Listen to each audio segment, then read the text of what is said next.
प्रिय मित्रों, यह कहानी है वैरो बाबा की प्राचीन मंदिर और रहस्यमयी नृत्य की। यह कहानी है काली छाया की भक्ति की।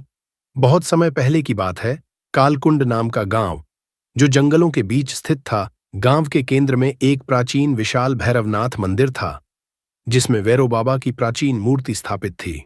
मूर्ति काले पत्थर से बनी थी और इसके चेहरे पर रहस्यमयी मुस्कान और आंखों में अजीब सी चमक थी। कहा जाता था कि वैरो बाबा अंधकार और रहस्य के देवता हैं, जो अपने भक्तों को रहस्यमयी तरीकों से आशीर्वाद देते हैं। मंदिर का वातावरण बेहद पवित्र और शांति से भरा था। हर सुबह और शाम गांव के लोग वहां आकर अगरबत्ती जलाते, घंटी बजाते, पूजा करते और भक्तिभाव से भैरव बाबा को प्रणाम करते। मंदिर के पास एक काला कुत्ता रहता था। उसका रंग रात्रि के अंधकार की तरह काला था, पर उसकी आंखें मानो विश्वास और भक्ति से चमकती थीं। उसकी आंखों में अद्भुत चमक, मानो उसमें कोई दिव्य शक्ति छिपी हो। गांव वाले उसे काली छाया कहकर पुकारते थे। उसकी उपस्थिति में एक अजीब सी शांति और रहस्य का अनुभव होता, क्योंकि वह मंदिर के चारों ओर चुपचाप घूमता और फिर मंदिर के द्वार पर आकर बैठ जाता। हर सुबह सूरज की पहली किरणें जब मंदिर की छत पर पड़तीं, काली छाया मंदिर की सीढ़ियां चढ़कर भीतर आ जाता। वह वहां बैठकर पुजारी की हर गतिविधि को गहराई से देखता। जब पुजारी अगरबत्ती जलाकर भगवान भैरव की पूजा करते और घंटी बजाते, काली छाया भी अपने कान खड़े कर लेता और धीरे धीरे पूंछ हिलाने लगता। जब पुजारी भगवान के आगे सिर झुकते, वह भी अपने सिर को जमीन पर झुका देता, जैसे स्वयं भगवान के आगे समर्पित हो। गांव वालों ने यह अद्भुत दृश्य अपने आंखों से कई बार देखा। धीरे धीरे इसकी चर्चा गांव भर में फैलने लगी। गांवों वालों को अपनी आंखों पर यकीन नहीं होता। उसमें ऐसी श्रद्धा झलक रही थी जैसे वह कोई साधारण प्राणी नहीं, बल्कि स्वयं भैरव बाबा का सेवक हो। उस दिन के बाद से काली छाया की प्रतिष्ठा गांव में और भी बढ़ गई। एक दिन एक बूढ़े साधक ने मंदिर में सभी को इकट्ठा होने को कहा। गांव के सभी लोग इकट्ठा हुए। बूढ़े साधक ने कहा, यह कुत्ता साधारण नहीं है। भैरव बाबा के वाहन कुत्ते ही होते हैं। शायद यह स्वयं भैरव बाबा का दूत है, जो हमें सिखा रहा है कि सच्ची भक्ति कैसी होती है। इसकी आंखों में भक्ति की जो गहराई है, वह हम सबके लिए एक सीख है। अब लोग मंदिर में पूजा करने के बाद उसके पास आकर हाथ जोड़ते, उसे प्यार से सहलाते और उसके लिए भोजन और पानी रख देते।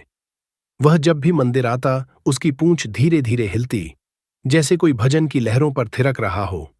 अगरबत्ती की महक से उसकी आंखों में चमक आ जाती, और जब कोई मंदिर की घंटी बजाता, वह भी अपने कान खड़े करके भक्तिपूर्ण मुद्रा में बैठ जाता। धीरे धीरे गांव वालों ने उसे भगवान भैरव का सेवक मान लिया। बच्चे उसे प्यार से पुकारते और बूढ़े उसे देखकर हाथ जोड़कर प्रणाम करते। मंदिर के पुजारी ने उसके लिए मंदिर के पास एक साफ स्थान बना दिया, जहां उसे भोजन और पानी मिलता। काली छाया की पूजा की शैली में एक गहराई थी। काली छाया जब भी मंदिर में आता, उसकी चाल में एक अजीब सी लय होती, जैसे कोई भजन की धुन पर कदम बढ़ा रहा हो। अगरबत्ती की महक से उसकी आंखों में और भी चमक आ जाती, और जब मंदिर की घंटी बजती, वह अपने कान खड़े करके भक्तिपूर्ण मुद्रा में बैठ जाता।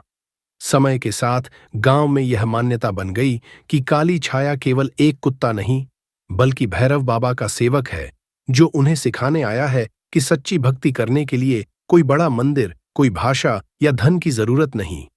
बस सच्चा दिल चाहिए और श्रद्धा का भाव चाहिए। कई वर्षों तक काली छाया ऐसे ही मंदिर की सीढ़ियों पर बैठा रहा, और हर सुबह शाम लोगों के दिलों में भक्ति की भावना जागृत करता रहा। कहते हैं कि एक दिन जब वह वृद्ध हो गया और उसकी सांसें धीमी पड़ने लगीं, तब भी उसने मंदिर के सामने ही अपनी आखिरी सांस ली। लोग कहते हैं कि उस दिन मंदिर में घंटी अपने आप बजने लगी और अगरबत्ती की महक पूरे गांव में फैल गई। समय बीतने लगा, लेकिन हर अमावस्या की रात, जब चांद की रोशनी पूरी तरह गायब हो जाती है, वैरो बाबा का दूत, एक काला कुत्ता, प्रकट होता है। वह मूर्ति के चारों ओर नृत्य करता है और गुप्त मंत्र उच्चारण करता है। यदि कोई उसकी चाल को समझ ले और उसका अनुसरण कर ले, तो उसे वैरो बाबा की गुप्त शक्ति का ज्ञान प्राप्त हो सकता है। गांव के बुजुर्ग कहते थे कि कई वर्षों पहले एक साधु ने इस रहस्य को समझने की कोशिश की थी। साधु ने अमावस्या की रात जंगल में छुपकर का उस कुत्ते का पीछा किया। उसने देखा कि कुत्ता मूर्ति के चारों ओर घूमते हुए एक खास लय में पैरों से जमीन पर निशान बना रहा था। ये निशान एक गुप्त नृत्य मुद्रा का मानो हिस्सा हो। साधु ने इस नृत्य की चाल को दोहराया और जैसे ही उसने नृत्य पूरा किया, मूर्ति के पैरों में छुपा एक दरवाजा खुल गया। दरवाजे के भीतर एक गुप्त कक्ष था, जहां एक प्राचीन शिवलिंग स्थापित था और दीवारों पर अजीब चमकते चित्र बने थे। उन चित्रों में वेरो बाबा के रूप में एक देवता को एक विशाल काले कुत्ते के साथ नाचते हुए दिखाया गया था। साधु ने वहां से एक रहस्यमयी ताबीज प्राप्त किया, लेकिन उसकी आंखें इस रहस्य को समझते ही अंधी हो गईं।